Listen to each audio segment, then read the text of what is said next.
Good morning, everyone. It's great to be with you here today on another beautiful day. Happy Friday to all of you. I'm glad to be here. One of my favorite things, as I've said, is being able to read stories to you all. What a great blessing to me it is. And we have often put them to vote. We did it this week, and the vote was for Frog and Toad Together.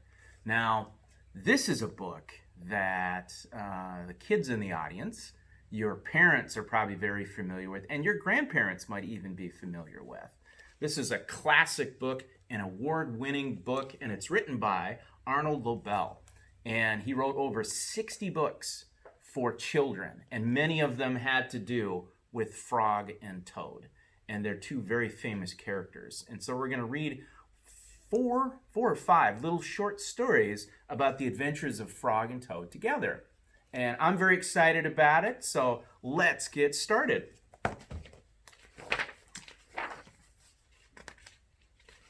Here we go. The first story is called A List. One morning, Toad sat in bed.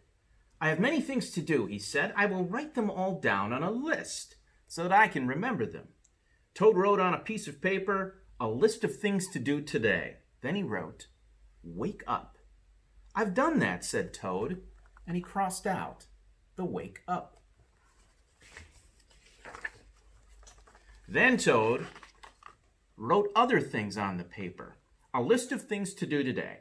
Wake up, eat breakfast, get dressed, go to Frog's house, take a walk with Frog, eat lunch, take a nap, play games with Frog, eat supper, go to sleep." That sounds like a good day, doesn't it?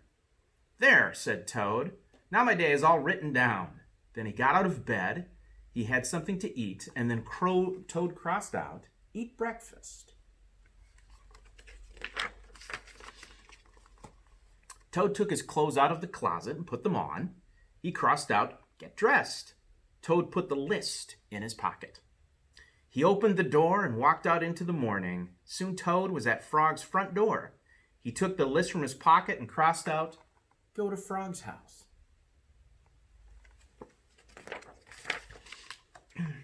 Toad knocked at the door. "Hello," said Frog. "Look at my list of things to do," said Toad. "Oh," said Frog, "that is very nice." Toad said, "My list tells me that we will go for a walk." "All right," said Frog. "I'm ready to go."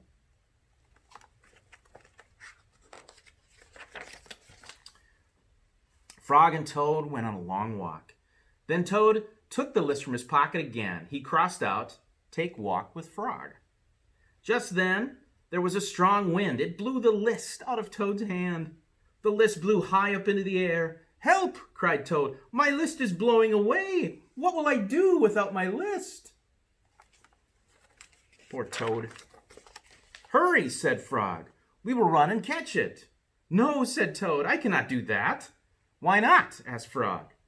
"Because," wailed Toad, "running after my list is not one of the things I wrote on my list of things to do." Frog ran after the list. He ran over hills and swamps, but the list blew on and on. At last, Frog came back to Toad.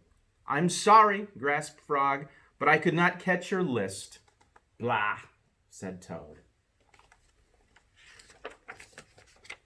"I cannot remember any of the things that were on my list to do. I will just have to sit here and do nothing," said Toad. Toad sat and did nothing. Frog sat with him. After a long time, Frog said, "Toad, it is getting dark. We should be going to sleep now." "Go to sleep," shouted Toad. "That was the last thing on my list." Toad wrote on the ground with a stick, "Go to sleep," and then he crossed it out. "There," said Toad. "Now my day is all crossed out." "I'm glad," said Frog. Then Frog and Toad went right to sleep. It's interesting the adventures that they have. The next one is in the garden. The garden. Frog was in the garden. Toad came walking by. "What a fine garden you have," Frog said. "Yes," or "What a fine garden you have, Frog," he said. "Yes," said Frog. "It was very nice, but it was hard work." "I wish I had a garden," said Toad. "Here are some flower seeds. Plant them in the ground," said Frog, "and soon you'll have a garden." "How soon?" asked Toad. "Quite soon," said Frog. Toad ran home. He planted the flower seeds. Now seeds, said Toad, start growing. Toad walked up and down a few times. The seeds did not start growing. Toad put his head close to the ground and said loudly, now seeds, start growing. Toad looked at the ground again, and the seeds did not start to grow.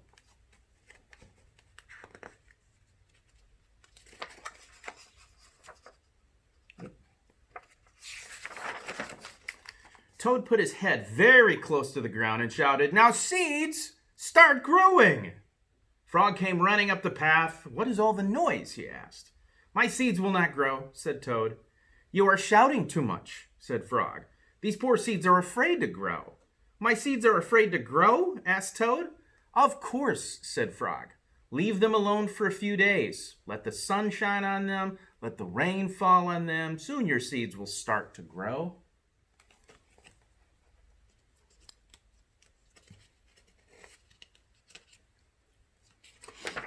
All right. That night, Toad looked out his window. Drat, said Toad. My seeds have not started to grow. They must be afraid of the dark. Toad went out to the garden with some candles. I will read the seeds a story, said Toad, and then they will not be afraid. Toad read a long story to his seeds. All the next day, Toad sang songs to his seeds. And all the next day, Toad read poems to his seeds. And on the next day, Toad played music for his seeds. Toad looked at the ground. The seeds still did not start to grow. What shall I do? Cried Toad. These must be the most frightened seeds in the whole world. Then Toad felt very tired, and he fell asleep. Poor Toad. Toad, wake up, said Frog. Look at your garden. Toad looked at his garden. Little green plants were coming up out of the ground. At last, shouted Toad, my seeds have stopped being afraid to grow. And now you will have a nice garden too, said Frog. Yes, said Toad, but you were right, Frog. It was very hard work. Boy, Toad lacked patience. It's amazing how they help each other, especially Frog helping Toad there. And the next story is called Cookies. I love cookies. Cookies. Toad baked some cookies. These cookies smell very good, said Toad. He ate one, and they tasted even better, he said. Toad ran to Frog's house. Frog, Frog, cried Toad. Taste these cookies I have made. Frog ate one of the cookies. Well, these are the best cookies I've ever eaten, said Frog. Frog and Toad ate many cookies, one after another. You know, Toad, said Frog with his mouth full, I think we should stop eating. We will soon be sick. You are right, said Toad. Let us eat one last cookie, and then we will stop. Frog and Toad ate one last cookie. There were many cookies left in the bowl. Frog, said Toad, let us eat one very last cookie, and then we will stop. Frog and Toad ate one very last cookie. We must stop eating, cried Toad as he ate another. Yes, said Frog, reaching for another cookie.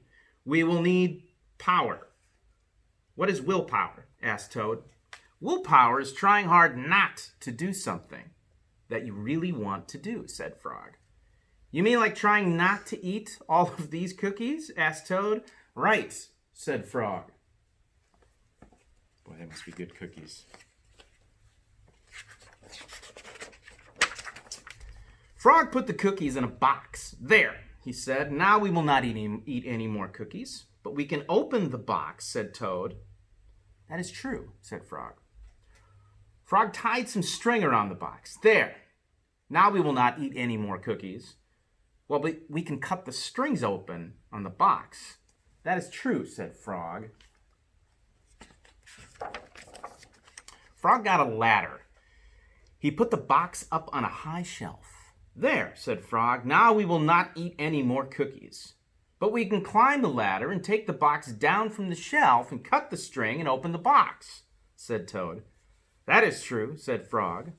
Frog climbed the ladder and took the box down from the shelf. He cut the string and he opened the box.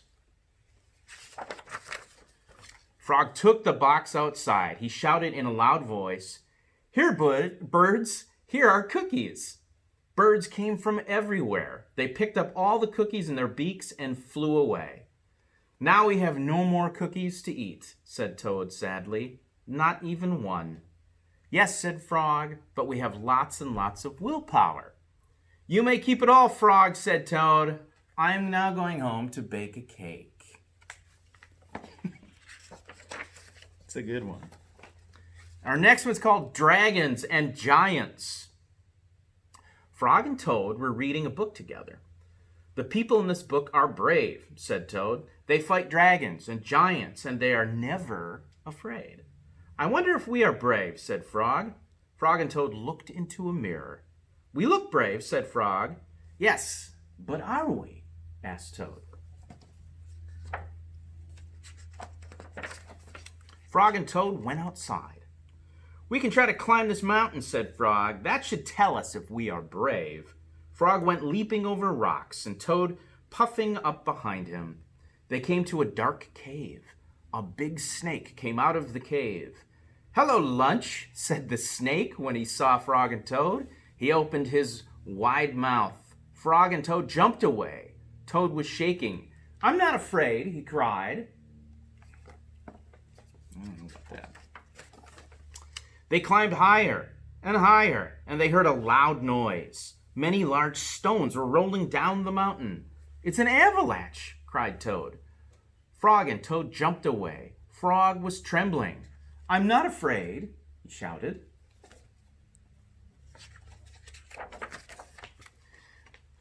They came to the top of the mountain. The shadow of a hawk fell over them. Frog and Toad jumped under a rock. The hawk flew away.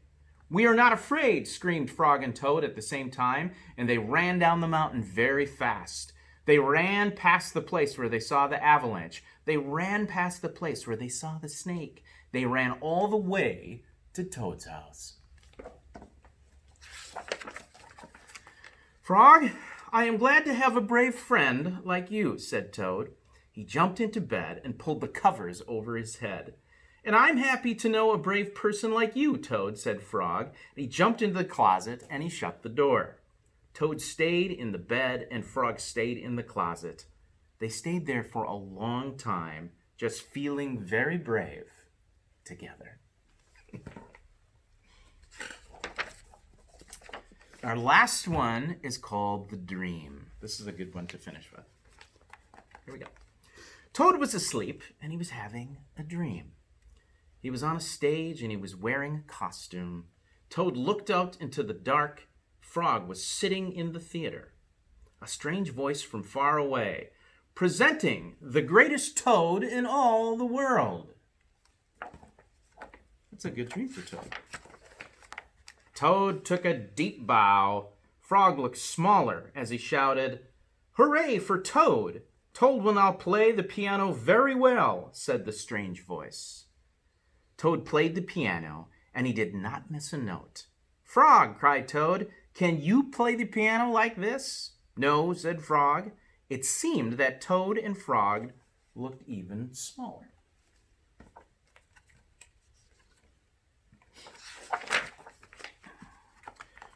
"Toad will now walk on a high wire, and he will not fall down," said the voice. Toad walked on the high wire. "Frog," cried Toad, "can you do tricks like this?" "No," peeped Frog, who looked very, very small. "Toad will now dance, and he will be wonderful," said the voice.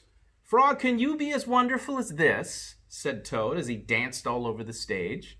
There was no answer. Toad looked out into the theater. Frog was so small that he could not be seen or heard. "Frog," said Toad, "where are you?" There was still no answer. "Oh, Frog, what have I done?" cried Toad. The voice said, "The greatest Toad will now—" "Shut up!" screamed Toad. "Frog, Frog, where have you gone?" Toad was spinning in the dark. "Come back, Frog," he shouted. "I will be lonely." Poor Toad. "I am right here," said Frog. Frog was standing near Toad's bed. "Wake up, Toad," he said. "Frog, is that really you?" said Toad. "Of course it is me," said Frog. Are you on your right size?" asked Toad. "Yes, I think so," said Frog. Toad looked at the sunshine coming through the window. "Frog," he said, "I'm so glad that you came over." "I always do," said Frog. The end. Wow. Don't you just love the friendship of Frog and Toad? And how Frog always looks out for Toad when he gets upset. Now they always do things together, and they're such good friends no matter what. It's a beautiful, beautiful series of stories and a wonderful series to read. So if you liked Frog and Toad together, there's a bunch of books out there by Arnold Lobel. So it's been a great pleasure reading with you today. God bless you. Have a wonderful weekend.